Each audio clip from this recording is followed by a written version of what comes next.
The courthouse felt colder than I imagined, not in temperature, but in atmosphere. Walking out with a manila envelope stuffed with divorce papers, I carried a heart that felt as though it had stopped beating. 14 years of marriage dissolved with a couple of signatures and a nod from a judge. No shouting, no tears, just that suffocating silence that echoes louder than any sound. Going home wasn't an option. It wasn't mine anymore. The house belonged to her now. I had already packed the night before. 2 suitcases and my worn-out copy of Tequila Mockingbird sat in the back seat of my car. Everything else I left behind. Felt cleaner, simpler, not to drag it with me. With nowhere else to land and no urge to face anyone, I ended up at a rundown roadside motel just past the city limits. The neon sign buzzed faintly, advertising TV, cable, weekly rates. Inside, the carpet was stained, the air stale, but it offered one thing I desperately needed: quiet. At the front desk stood a woman, mid-40s, her eyes sharp but weary, her hands marked by long years of work. She looked at me as though she had seen men like me pass through countless times. Eyes red, ring finger bare, suitcase stuffed with regret.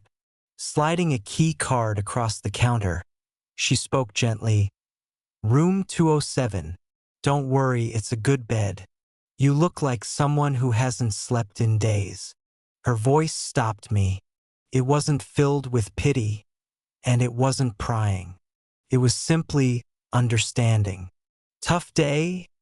she asked, still focused on her paperwork. I gave a slight nod. "Just sign some papers." She offered a faint, sorrowful smile. "Then tonight you let yourself feel it. Just don't let it chain itself to you forever." Room 207 was nothing special. One bed, a flickering lamp, and a lingering scent of stale cologne and old cigarettes. I sank down on the mattress and stared at the wall. I didn't break down. I didn't shout. I just sat there, hollow, like I was haunting my own body. Later, I stepped out for a soda from the vending machine. On my way back, I passed the lobby. The desk clerk was still there, sipping coffee. She gave me a small nod. "Need someone to talk to?" she asked. I shrugged. "Depends. You charging for therapy?" She chuckled. "No, son. I've just lived long enough to know when a man's about to drown himself in a bottle of pain that never runs dry." We ended up on a worn bench near a dusty plant in the lobby. I spoke in fragments, not fast but halting, about my wife falling out of love, about how I tried harder while she cared less, how she said I had become boring.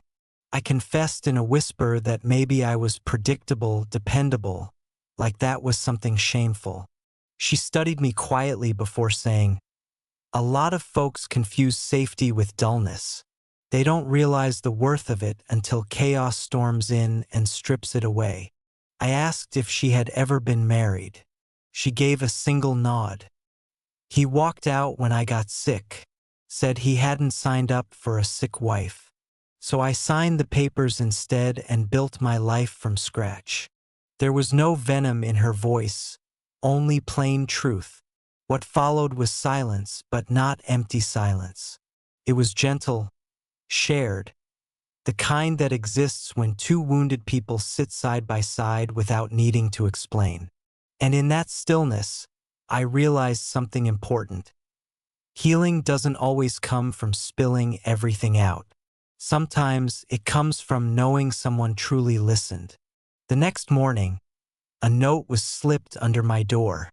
It was her handwriting. "You made it through the ending.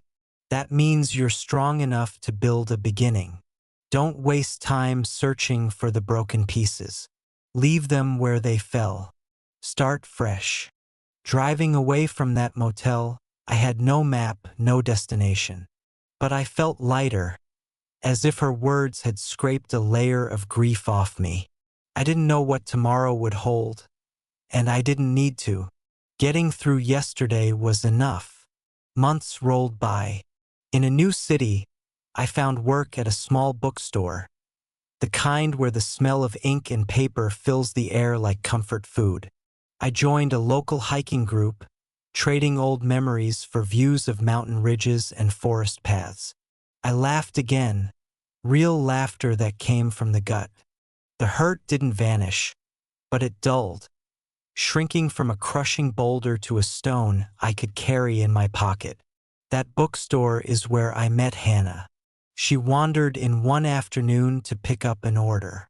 Her red hair was tied into a messy bun, and her smile, playful and warm, reached all the way to her eyes.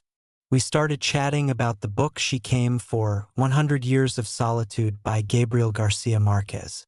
To my surprise, I quoted a line, and she finished it from memory.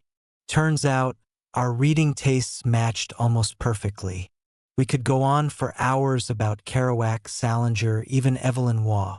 Our first dates were less about candlelit dinners and more about bookstore hopping and long talks over coffee, diving into everything from poetry to absurd little stories from our lives.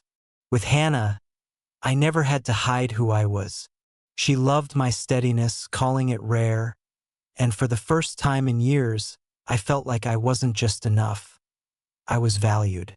I never saw the motel clerk again, but her words never left me. Whenever someone asks how I pulled myself out of that dark chapter, I answer, a stranger once reminded me that the worst day doesn't mean the end. It only proves that better days can follow.